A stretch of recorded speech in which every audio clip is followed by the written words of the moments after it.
ചാല ഭാഗത്ത് വെള്ളിയാഴ്ച രാവിലെ മുതൽ തുടങ്ങിയതാണ് ഈ ഗതാഗത കുരുക്ക്. ശനിയാഴ്ച നട്ടുച്ചക്കുള്ള അവസ്ഥയാണിത്. വെള്ളിയാഴ്ച രാത്രി മണിക്കൂറുകൾ നീണ്ട കുരുക്ക് അനുഭവപ്പെട്ടിരുന്നു.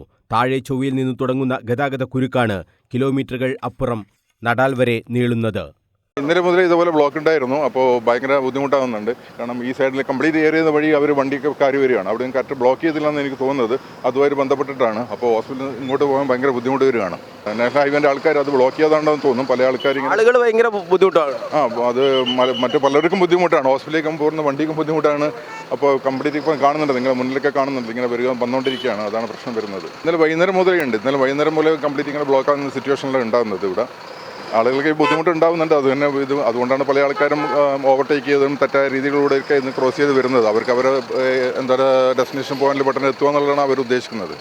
വാഹനങ്ങളുടെ നീണ്ട നിരയാണ് ചാലയിൽ എങ്ങും. യാത്രക്കാർ ഏറെ ദുരിതത്തിലുമാണ്. കൂത്തുപറമ്പ് ഭാഗത്ത് വരുന്ന വണ്ടി ഒരു 5-6 വണ്ടിയേ ഉള്ളൂ. ഇതിന്ന് ഒരു 2-3 കിലോമീറ്റർ വണ്ടിയുണ്ട്. 2 നേരം വണ്ടി ഓടുന്നുണ്ട്. ഇവിടെ മാത്രം ശ്രദ്ധിക്കുന്നില്ല. അങ്ങനെ മാത്രം കടത്തിവിടുകയെന്ന് ട്രാഫിക് അറിയാതെ പോലീസുകാരും കുറച്ച് ആൾക്കാരും കൂടി ആടെ വന്നിട്ട് കൈകൊണ്ട് ഇങ്ങനെ കാണിക്കല്ലാതെ ഇങ്ങനെ വരുന്ന വണ്ടീനെ ശ്രദ്ധിക്കുന്നേ ഇല്ല. ഏറ്റവും കൂടുതൽ വണ്ടി ഉള്ളത് ഈ റൂട്ടിലേക്കാണ്. ഈ റൂട്ടിലെ വണ്ടിയെ ശ്രദ്ധിക്കണ്ടേ. തലശ്ശേരി ഭാഗത്ത് നിന്ന് വരുന്നത് അവർ ശ്രദ്ധിക്കുന്നത് കണ്ണൂർ ഭാഗത്തു നിന്ന് കൂത്തുപറമ്പ് ഭാഗത്ത് നിന്ന് വരുന്ന വണ്ടി മാത്രമാണ്. അതൊന്ന് പരിഹരിക്കാൻ പറയണം അവരോട്. വലിയ പ്രയാസമുണ്ടല്ലേ. പിന്നെ അത് നോക്കി 2-3 കിലോമീറ്റർ ദൂരമുണ്ട്. 2 വരിയായിട്ടാണ് വണ്ടികളുള്ളത്. അതൊന്ന് പരിഹരിക്കാൻ അവരോട് പ്രത്യേകം പറയണം. പോലീസിന് ഒന്നും ചെയ്യാൻ കഴിയാത്ത സ്ഥിതിയാണ് ചാലയിൽ. നടാൽ റെയിൽവേ ഗേറ്റ് അടച്ചതാണ് ഈ കുരുക്കിന് പ്രധാന കാരണം. കൃത്യമായ മുന്നൊരുക്കം നടത്താതെയാണ് വെള്ളിയാഴ്ച രാവിലെ മുതൽ നടാൽ ഗേറ്റ് അറ്റകുറ്റപ്പണിക്കായി അടച്ചത്. ഞായറാഴ്ച രാത്രി 11 മണിവരെ ഗേറ്റ് അടച്ചിടുമെന്നാണ് റെയിൽവേയുടെ അറിയിപ്പ്.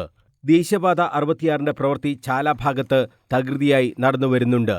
അതുകൊണ്ടുതന്നെ ഇടുങ്ങിയ ഭാഗങ്ങളിൽ കൂടിയാണ് വാഹനങ്ങൾ കടന്നുപോകുന്നത്. നടാൽ ഗേറ്റ് അടച്ചതോടെ തലശ്ശേരി ഭാഗത്തു നിന്നുള്ള വാഹനങ്ങളെല്ലാം ചാല വഴി കണ്ണൂരിലേക്ക് തിരിച്ചുവിട്ടു. ഇതോടെ വാഹനപ്പെരുപ്പമായി. മിംസ്, BMH ഹോസ്പിറ്റലുകളിലേക്കുള്ള വാഹനങ്ങളും ഗതാഗത കുരുക്കിൽ അകപ്പെടുന്നുണ്ട്. പോലീസ് ആകുന്നത്ര ശ്രമിച്ചിട്ടും കുരുക്കഴിക്കാൻ കഴിയുന്നില്ല എന്നതാണ് യാഥാർത്ഥ്യം. ദിവസങ്ങളോളം റെയിൽവേ ഗേറ്റ് അടച്ചിടുന്നതിനെതിരെ വലിയ പ്രതിഷേധമാണ് ഉയരുന്നത്. ഈ പ്രശ്നത്തിന് പരിഹാരം കാണാൻ കളക്ടർ ഉൾപ്പെടെയുള്ളവർ ഇടപെടണമെന്നാണ് നാട്ടുകാരുടെ ആവശ്യം. കണ്ണൂരിലെ പ്രധാനപ്പെട്ട 2 ആശുപത്രികളുള്ള സ്ഥലമാണ് ചാല. അവിടെയാണ് മണിക്കൂറുകളോളം ഇത്തരത്തിൽ ഗതാഗത കുരുക്ക് അനുഭവപ്പെടുന്നത്. വലിയ രീതിയിലുള്ള പ്രയാസമാണ് ഇത് ജനങ്ങൾക്കാകെ ഉണ്ടാക്കുന്നത്. രോഗികൾ വലയുന്ന സാഹചര്യം. ഈ പ്രശ്നത്തിന് അടിയന്തര പരിഹാരം ഉണ്ടാക്കണമെന്നാണ് നാടൊന്നാകെ ആവശ്യപ്പെടുന്നത്.